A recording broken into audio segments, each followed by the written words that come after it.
Imagine, if you will, the breaking of a particularly cold dawn in the autumn of the year 613.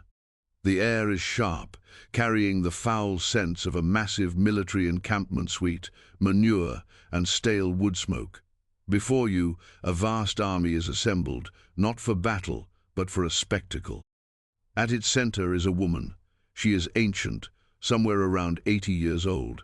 Her skin is a roadmap of wrinkles, her body frail and stooped with age. She is a great-grandmother. She is also a queen, or what is left of one. For 3 days, she has been subjected to unimaginable torments.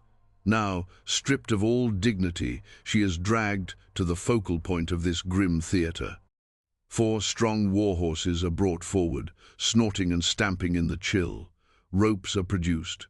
One is tied to her right arm, another to her left, a third to her right leg, a fourth to her left. What had this woman, this octogenarian relic of a bygone era, done to warrant a fate so meticulously cruel, a death engineered to be the most excruciating and humiliating spectacle the mind could devise? What crime could possibly demand that a human being be literally torn apart at the seams? To understand the horrific end of Queen Brunhilda of Austrasia, you must first understand the world that created her and then condemned her. We are not in the refined courts of Renaissance Europe or the enlightened halls of a modern state. We are in the brutal, chaotic, and blood-soaked realm of the Merovingian Franks in the 6th and 7th centuries. This was a kingdom forged not by law but by the sword, and governed by a principle that guaranteed its own destruction: partible inheritance. When a Merovingian king died, his kingdom was not passed intact to his eldest son. Instead, it was divided like a piece of property among all his legitimate male heirs. This practice turned brothers into rivals, cousins into enemies, and the entire Frankish world into a perpetual chessboard of civil war, assassination, and betrayal. It was a political system that actively rewarded paranoia, treachery, and brute force. Power was not a matter of divine right, so much as a matter of who was willing to murder their relatives most efficiently. This was the system, the meat grinder of dynastic ambition, into which Brunhilda of Austrasia was thrown. She was not born a Frank. Brunhilda was a Visigothic princess from Spain, the daughter of a powerful king. In an age of widespread illiteracy, she was known to be educated, intelligent, and possessed of a formidable political mind. She was also famously beautiful. In the year 567, she was sent north to marry Sigebert I, the Merovingian king of Austrasia, one of the eastern Frankish kingdoms. Her arrival was meant to forge an alliance and bring a touch of Romanized sophistication to the rough-hewn Frankish court. At the same time, her elder sister Galswintha was married to Sigebert's half-brother, Chilperic I, king of the neighboring kingdom of Neustria. It was a dual marriage alliance meant to bring peace, but in the world of the Merovingians, peace was a fleeting illusion. King Chilperic already had a mistress, a woman of low birth named Fredegund. She was cunning, ambitious, and utterly ruthless. Galswintha, the noble princess, was an obstacle to her power. Fredegund would not tolerate an obstacle. Within a year of the marriage, the courtiers of Neustria woke one morning to a chilling discovery. Queen Galswintha was found dead in her bed, strangled. The chronicler Gregory of Tours reports that Chilperic mourned her death for a few days, after which he promptly cast aside his feigned grief and married the very woman everyone suspected of orchestrating the murder. Fredegund. For Brunhilda, this was not merely a political incident. It was the murder of her sister, a profound and personal violation that ignited a fire of hatred in her heart that would burn for over 40 years. She pressured her husband, Sigebert, to seek justice, or more accurately, vengeance. Sigebert demanded that Chilperic hand over the cities that had been Galswintha's dowry. Chilperic refused. The first embers of a war that would consume generations had been stoked. This conflict, this blood feud between two queens, the sophisticated Visigothic princess Brunhilda and the cunning, low-born survivor Fredegund, would become the central defining struggle of their age. The war between their husbands raged. Sigebert, a more capable military leader, was on the verge of total victory, having cornered Chilperic and prepared to have himself declared the sole king of the Franks. But Fredegund, ever the strategist of the shadows, would not allow it. She dispatched two assassins armed with poisoned daggers, known as scramasacs. Posing as defectors, they gained an audience with Sigebert and, in the midst of his triumphant camp, stabbed him to death. Suddenly, Brunhilda was a widow. Her protector was gone, and she was in enemy territory. Chilperic's forces seized her, imprisoned her in Rouen, and took possession of her treasury. For most women of the era, this would have been the end. But Brunhilda was not most women. She engineered a daring escape, seducing a local noble to help her, and fled back to her own kingdom of Austrasia. There, she found her 5-year-old son, Childebert II, had been acclaimed as king. A child king needed a regent. Brunhilda, through sheer force of will, seized the reins of power. For the next several decades, Brunhilda of Austrasia was the most powerful woman in Francia. She was the de facto ruler, first as regent for her son, and later as the chief advisor and power behind the throne for her grandsons, Theudebert II and Theuderic II. She was not merely holding on, she was governing. Drawing on her Romanized Visigothic background, she attempted to impose order on the chaotic Frankish system. She reformed the kingdom's finances, repaired the old Roman roads that had fallen into disuse, rebuilt churches, and corresponded directly with the Pope in Rome. She envisioned a centralized, stable kingdom governed by law, not by the whims of brutish warlords. This, however, was her fatal error. The Frankish aristocracy, the powerful landed nobles, had grown accustomed to weak kings they could easily manipulate. They saw Brunhilda's competence, her intelligence, and her centralizing reforms not as good governance, but as tyranny. A powerful queen, especially a foreign one, was an existential threat to their decentralized power and influence.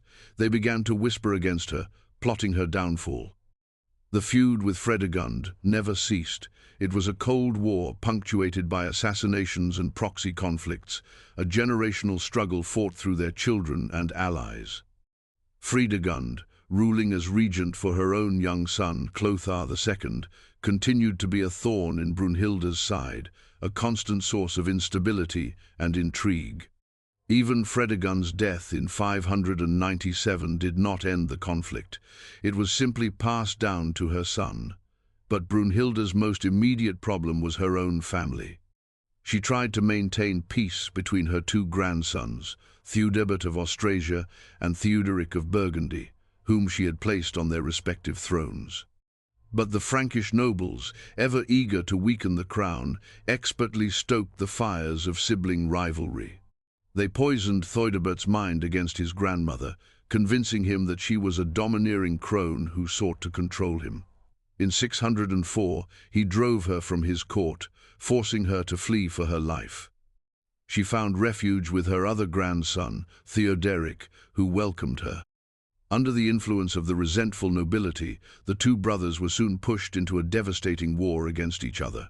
It was the tragic, inevitable outcome of the Merovingian system. Brunhilda, who had spent her life trying to preserve the dynasty, was now forced to watch her own grandsons tear it apart. Theuderic, the more capable of the two, ultimately defeated and captured Theudebert. In a chilling act of fratricide, he had Theudebert and his infant son executed. Theuderic had united their two kingdoms, but the victory was short-lived.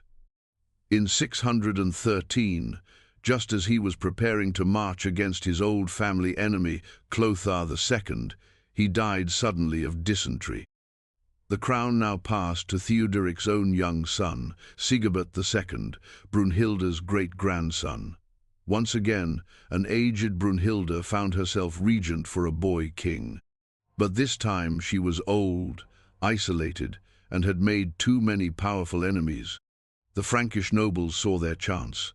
They were tired of being ruled by a woman, especially one so intelligent and domineering. They were tired of her attempts to create a strong, centralized monarchy that would curtail their own power. A faction of powerful aristocrats, led by two men whose names would echo through history, Pepin of Landen and Arnulf of Metz, the forefathers of the future Carolingian dynasty, made a treasonous pact. They secretly sent envoys to their kingdom's enemy, Clothar II, the son of Fredegund. They offered to betray their young king, Sigebert II, and his great-grandmother, Brunhilda, and deliver the entire kingdom into Clothar's hands. Clothar, who had inherited his mother's long simmering hatred for Brunhilda, readily agreed. The trap was set.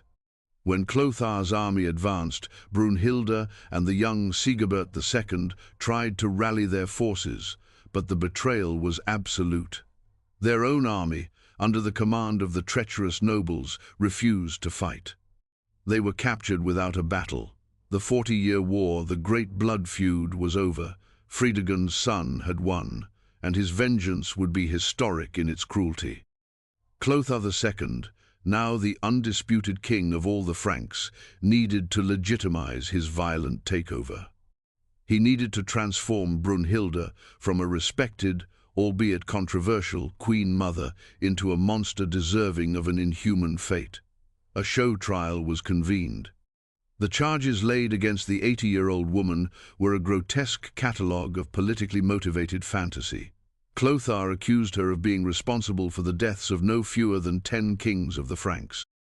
This list included not only enemies but also members of her own family, including her husband and grandsons, whose deaths she had mourned and for whom she had fought. The accusation was absurd on its face. It was a transparent attempt to scapegoat her for an entire generation of systemic Merovingian violence. She was, in essence, being blamed for the very bloody system that had defined her entire life. But the truth was irrelevant. The verdict was a foregone conclusion. The sentence, however, was yet to be revealed. It would be a masterpiece of calculated sadism. The peak of her suffering was orchestrated as a 3-day public ritual of debasement. This was not a swift execution. It was a slow, meticulous deconstruction of a human being, designed to strip her of every last shred of dignity before her body was destroyed. For 3 days, the aged queen was subjected to a variety of tortures. The specifics are lost to the mists of time, but the chroniclers make it clear it was a period of intense and varied agony. Then came the ultimate humiliation. She was hoisted onto the back of a camelon animal chosen specifically for its exotic and slightly ridiculous appearance in Franciande, paraded through the entire army encampment. Thousands of soldiers, men who had once served her son and grandsons, were made to watch as this once mighty queen was mocked, spat upon, and reviled. Imagine the psychological torment. An 80-year-old woman, her body already broken by torture, forced to endure the jeers and scorn of an entire army, her life's work reduced to a public farce. It was a slow, agonizing procession towards a death that promised to be even worse than the ordeal preceding it. On the final day, she was brought out before the assembled army. The air was electric with a morbid, terrifying anticipation. Clothar II stood as judge and executioner, the final victor in his mother's war. He gave the order. The 4 war horses were led forward. Brunhilda, frail and exhausted, was laid on the ground. The executioners began their gruesome work. One account, that of the Chronicle of Fredegund, states they first tied one of her feet to the tail of a single, untamed horse. Another, more widely cited version, which has cemented itself in the nightmares of history, is even more horrific. It claims they tied her by one hand, one foot, and her long white hair to the tails of several wild horses. The most commonly accepted version, however, is the one that most perfectly embodies the concept of total annihilation, that she was tied by her limbs to 4 separate horses. A rope was bound tightly around her right wrist, the other end fastened to the harness of a powerful stallion. Another rope was secured to her left wrist and a second horse. Her ankles were next, each one tethered to a different beast. She lay in the center of this grim formation, a human hub connecting four spokes of raw animal power. There was a moment of dreadful silence. The crowd held its breath. The soldiers, the treacherous nobles, King Clotha himself, all eyes were fixed on the tiny, pathetic figure stretched out on the ground. Then, a signal was given. The handlers shouted, whips cracked through the cold air. The four horses, startled and spurred into action, lunged in opposite directions. For one infinitesimal, excruciating moment, her body resisted. Ligaments, muscles and sinews that had held her together for 80 years were stretched beyond their absolute limit. Then they gave way. There was a sickening series of wet, tearing noises that was drowned out by the thundering hooves and the roar of the crowd. Her limbs were ripped from her torso, her spine snapped. Her body was pulled apart with unimaginable violence. What was once a queen was now just a collection of mangled parts, dragged through the dirt and trampled under the hooves of the panicked horses. It was a death of such spectacular barbarity that it would ensure her name was never forgotten, forever linked to the image of her own destruction. The spectacle was not over when her life was extinguished. The horses, maddened by the act, continued to drag the bloody fragments of her body across the field, leaving a gruesome trail of viscera and gore in their wake. Her torso, decapitated and dismembered, was a horrifying ruin. The soldiers who had just witnessed this act of state-sponsored butchery were left to stare at the carnage. For Clotha, this was the final exclamation point on his victory. It was a message to the nobility and to any who might dare to challenge him. This is the fate of my enemies. The remains of Queen Brunhilda were not given the burial befitting her station, or even the simple dignity afforded a common peasant. What was left of her, tattered pieces of flesh and bone, was gathered from the blood-soaked ground. There was no coffin, no shroud, no tomb. Her remains were unceremoniously thrown onto a pyre and burned. She was to be erased, her physical form utterly annihilated, reduced to ash and smoke. The witnesses to this horror reacted in different ways. For Clotha II and his followers, it was a moment of savage triumph, the final, satisfying conclusion to a feud that had defined their lives. The son had avenged his mother, Fredegund, and in doing so, had united all the Frankish kingdoms under his sole rule. The treacherous nobles, Pepin and Arnulf, were rewarded handsomely for their betrayal, solidifying their power and laying the groundwork for their family's future rise. For others in the crowd, the reaction must have been more complex. While they may have been convinced by the propaganda that Brunhilda was a monster, the sight of an elderly woman being so brutally dismembered must have sown a seed of horror in the minds of many.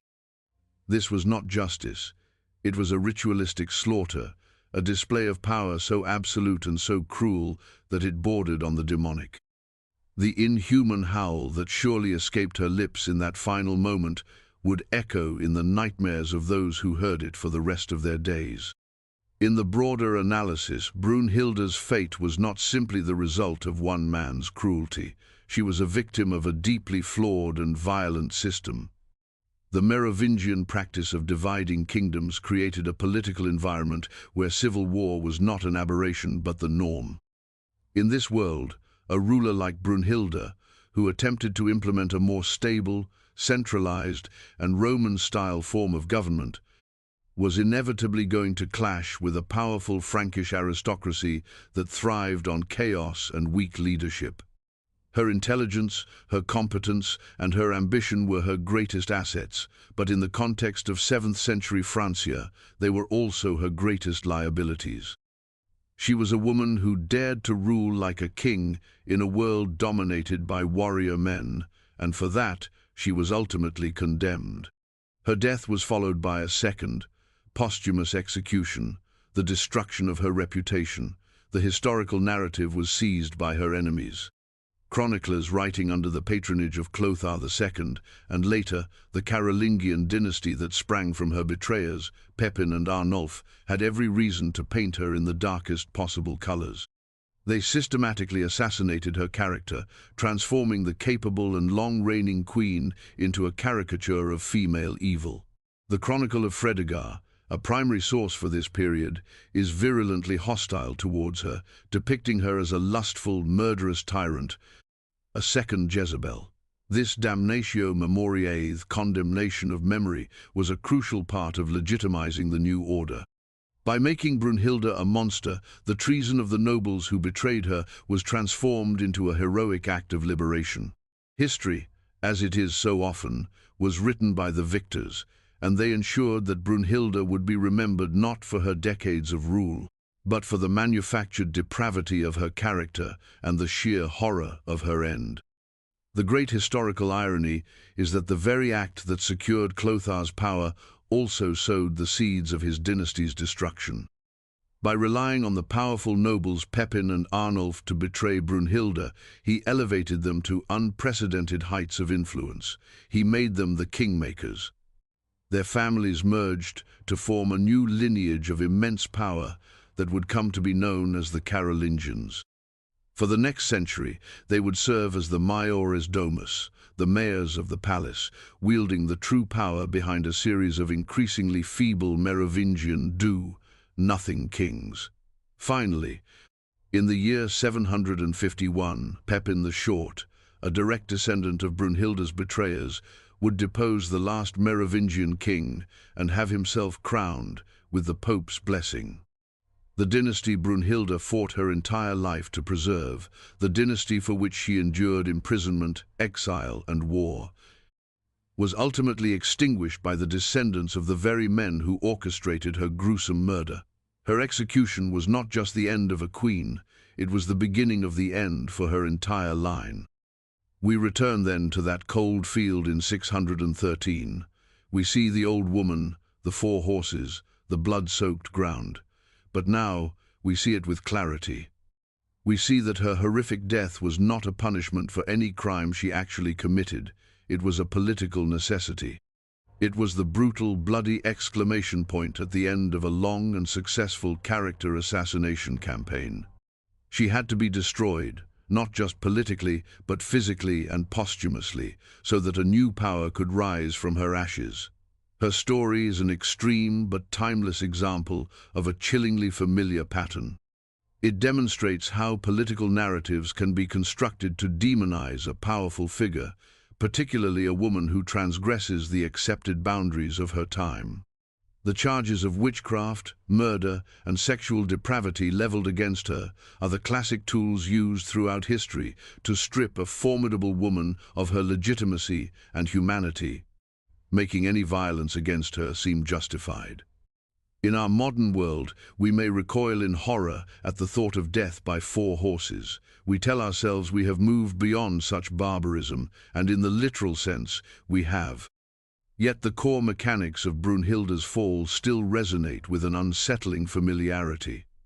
We no longer use ropes and horses to tear our enemies apart, but we have perfected the art of tearing them apart with words, with images, with carefully crafted narratives disseminated at the speed of light. The public shaming, the online mob, the political propaganda that transforms opponents into cartoon villains, these are the modern echoes of the process that destroyed Queen Brunhilda. Her legacy is a visceral, cautionary tale. It warns us that power often demands a scapegoat, that history is a narrative shaped by victors, and that the line between a revered ruler and a reviled monster can be as thin as the loyalties of the men who serve them. She was a queen, a regent, a builder, and a politician of formidable skill who ruled for half a century. But in the end, her entire, complex life was violently and deliberately reduced to a single, horrifying image. A body torn asunder, a legacy shredded by the victors.